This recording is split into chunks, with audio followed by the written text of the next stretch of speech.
Bueno, para la práctica del protocolo, lo que vamos a utilizar de componentes es un circuito integrado, que es una memoria que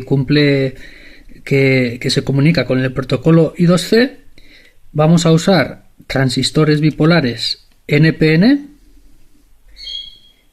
un pulsador, bueno, usaremos dos, resistencias, condensadores, diodo LED y cables.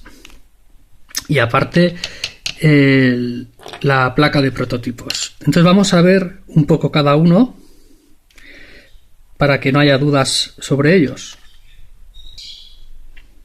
Aquí tenemos el circuito integrado, que es la memoria. Este es el identificador. Como se puede ver, es 24LC256. Y aquí está la muesca que nos dice dónde está la pata número 1, el pin número 1, y el circulito que también nos lo dice. De las 8 patas que tiene, 2 son de alimentación y se dedican exclusivamente a eso. Esta es para habilitar o deshabilitar el escribir datos en la memoria. Solo en la escritura, pero lectura sí que se permite siempre. Esto lo que controla es si se puede o no escribir datos en él. Estos dos son las líneas del protocolo I2C. Esta es la de reloj y esta es la de datos. Por aquí entra el dato y por aquí la línea de sincronización que se llama línea de reloj. Este es el negativo. Y estas tres lo que permiten es configurar el número que va a identificar a este dispositivo. Nosotros se lo cablearemos teniendo en cuenta que un 1 sería ponerlo a la alimentación VCC, al positivo, y un 0 sería ponerlo al negativo. Este sería el bit menos significativo. O sea, si ponemos este a 1 y estos dos a 0, eso sería lo mismo que el número 1. Este es el menos significativo de los tres. Vale, y poco más hay que saber. Bueno, la alimentación se puede alimentar en un rango que va desde los 2.5 hasta los 5.5. Dentro de estos valores se puede alimentar el PIC, la memoria. Vale. Recuerda este punto que te está diciendo cuál es la pata número 1, que es esta. 1, 2, 3, 4. Se salta. 5, 6, 7, 8.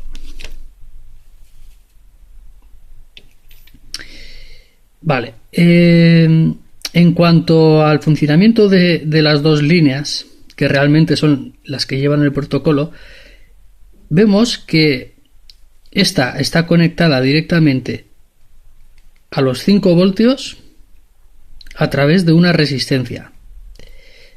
Este tipo de resistencia lo que hace es mantener el valor lógico alto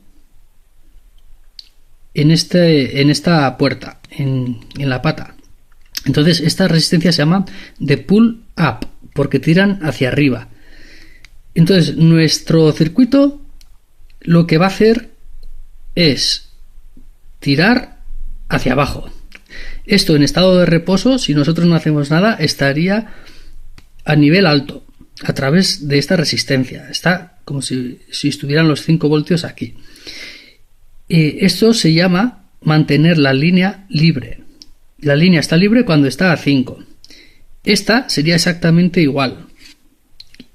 Sería otra rama independiente exactamente igual que esta. Nos ha dibujado por claridad. Vale, entonces nuestro circuito lo que hará será poner este punto a masa, a 0 voltios, y esa será la forma de comunicarte mediante pulsos, pulsos mediante estados bajos. Y así es como quedará el circuito a la espera de efectuar nosotros el resto del circuito. Esto está puesto en la misma posición hacia arriba, entonces vemos que estas tres, las tres que son de identificadores, esta línea estará reservada para el negativo, toda esta, y toda esta estará reservada para el positivo. Entonces, las tres de identificación van al negativo mediante estos cables. Eso dejará configurado a la memoria con el número 0. Entonces, cada vez que por esta línea nosotros digamos que queremos hablar con el dispositivo 0, él reconocerá, gracias a estas líneas que se ha quedado establecido, que los datos van para él, o que lo que se quiere es comunicar con él, porque es el 0. Vale, entonces iría negativo y positivo, que serían los pines de alimentación, y esta, la de protección de escritura, no la activamos, la conectamos directamente al negativo. Está conectado al negativo a través de este cable, va desde aquí hasta la alimentación negativa, para que siempre sea posible escribir en él para nuestras prácticas. Si lo pusiéramos a 1, no podríamos escribir, solo leer, y si lo dejamos sin conectar, pues puede dar errores. No hay que dejar nunca las entradas al aire. Vale, eso en cuanto a la memoria. De momento no hay que saber más que lo dejamos configurado como línea desocupada. Bueno, estas son las resistencias. Sí, no he dicho nada. Estas son las resistencias de pull-up que nos llevan a los 5 voltios. Está a la línea que van a ir los 5 voltios y va a los datos y al reloj. Una resistencia para cada pata, porque son líneas separadas. De momento las dos se quedan en libre. Las dos líneas se quedan desocupadas o a libre. En cuanto al transistor, es de tipo bipolar NPN. A ver si lo hago con claridad. Vale. Lo he puesto de forma que la cara plana, donde está el identificador, queda hacia arriba y la curva está por abajo. Aquí es el transistor del que se trata.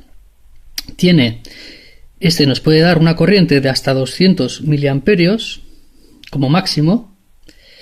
Tiene una beta, una ganancia de 170 aproximadamente. He medido varios ahora, irán todos en torno a los 170. Si lo vas a medir, bueno, voy a medir alguno para que veas cómo se hace. Todos los multímetros, este es muy barato y suelen llevar todos unas ranuras así que pone EDC. Esto se refiere a emisor, base y colector, y sirve para medir la ganancia de los transistores, de los transistores bipolares. Entonces te dice NPN sería la línea de arriba. Nosotros vamos a usar la línea de arriba porque es de NPN, entonces nos queda descubrir cómo hay que meterlo aquí. PNP sería lo mismo, pero para los de PNP. Con la cara plana hacia arriba queda así. A ver si lo cojo. A ver. Tiene una parte que es plana. A ver si enfoca. Y otra parte que es curva. Pues la curva hacia abajo. Nosotros lo que ponemos es lo que se ve la matrícula. Vale. Bueno, entonces, puesto así, esta primera pata sería el emisor. La segunda pata es la base y la tercera el colector. Este es su esquema para los circuitos. La base es esta, colector, y el emisor, que es la que lleva la flecha hacia abajo. Bueno, entonces la forma de medirlo, lo primero es colocar esto en HFE, que esto es, bueno, esto sería lo mismo que beta, y lo pones ahí, marca 0. Entonces ahora lo que hay que hacer es meter el transistor de forma que coincidan las patas. Como nuestra pata es la del medio, es la base, sabemos que lo vamos a poner aquí. Entonces ahora el problema es si va así o si va girado. Bueno, pues como lo primero tiene que ser el emisor, que era lo primero que teníamos nosotros, pues lo tenemos que poner así. Y sería meterlo. Una cosa es que cuando lo has estado tocando va a dar superior y conforme se enfría va a ir bajando la ganancia, la beta, porque, bueno, eso es lo que hacen los transistores. Claro, entonces se sitúa más o menos los 170 o 160. Nosotros vamos a usar el transistor en un modo de operación que tiene que se llama en conmutación. Entonces solo lo vamos a usar a modo de interruptor electrónico. Y lo que vamos a hacer es controlar la corriente que pasa por la base para apagar o encender el interruptor. Si pasa corriente, podríamos decir que lo vamos a llevar a saturación, que es lo mismo que cerrar el interruptor. Entonces esto está en corto. Aquí caería muy poca, tendría una caída de voltaje muy pequeña, de 0,2 o algo así. Tiende a 0.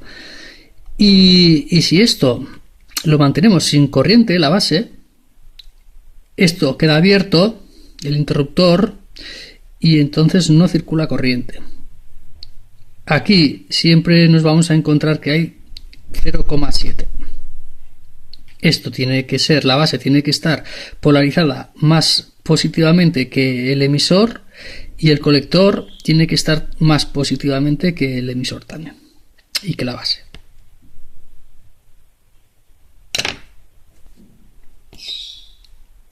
Olvida lo último que he dicho de la base. Simplemente se controla con la corriente que circula.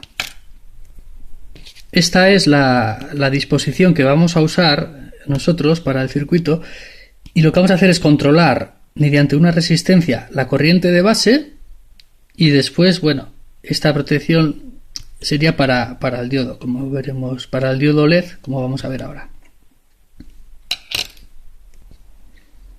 Este es el diodo LED.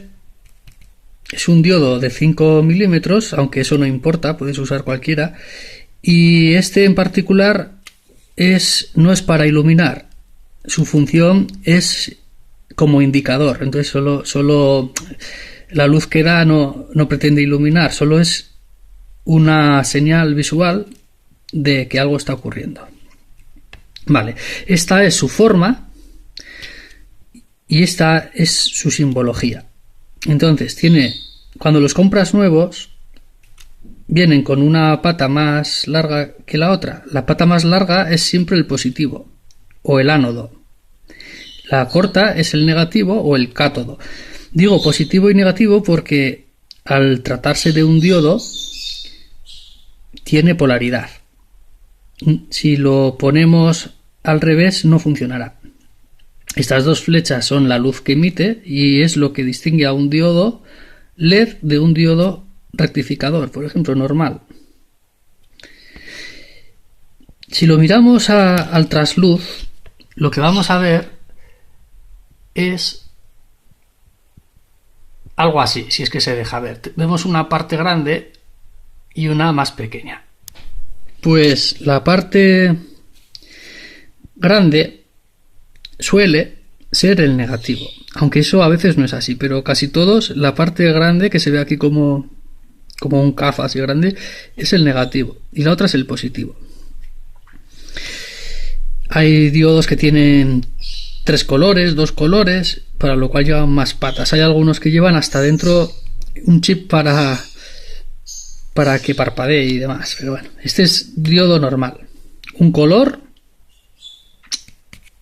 y 2 patas. la forma en que se polariza el diodo, el LED, es a través de una resistencia que limita la corriente que circula a través de él. Entonces la idea es que cuando tú aplicas un voltaje, el LED lo que hace es cobrarse algunos voltios de los que ofrece la fuente para que circule corriente a través de él. Si no se llega al voltaje que él pide, no va a circular corriente. Por otra parte, si se pasa, por ejemplo, si pide 2 y ahí nosotros le damos 5, él se queda con los 2 y el resto, lo que sería 5 menos los 2 que él consume, quedan para el resto de la rama, para todos los elementos del resto de la rama. O sea, él se va a cobrar siempre 2 y si no, no deja pasar. Y el resto se lo deja a los demás. Entonces, como se suele poner una resistencia, esta resistencia tiene la función de limitar la corriente, porque si no, una corriente excesiva quemaría el LED. Vale, entonces, esta resistencia da igual si se pone antes, o sea, ponemos primero la resistencia y después, o se pone al revés. Eso es totalmente indiferente. Él siempre se va a cobrar 2 voltios y el resto se lo deja a la resistencia. Vale, entonces la intensidad que circula a través del diodo se resuelve con la ley de Ohm, que es voltaje partido la resistencia. Entonces, como le han quedado 3 voltios, se dividiría entre la resistencia. Por ejemplo, si es de 1 K de 1000 ohmios, pues sería 3 miliamperios. Y así funciona. Para este tipo de diodos, la corriente máxima suele ser 20 miliamperios. Con 20 miliamperios ya está luciendo a pleno rendimiento. Bueno, para lo que es el diodo. O sea, es ya un buen brillo, totalmente visible. Pero con 10 miliamperios e incluso menos, es perfectamente visible también.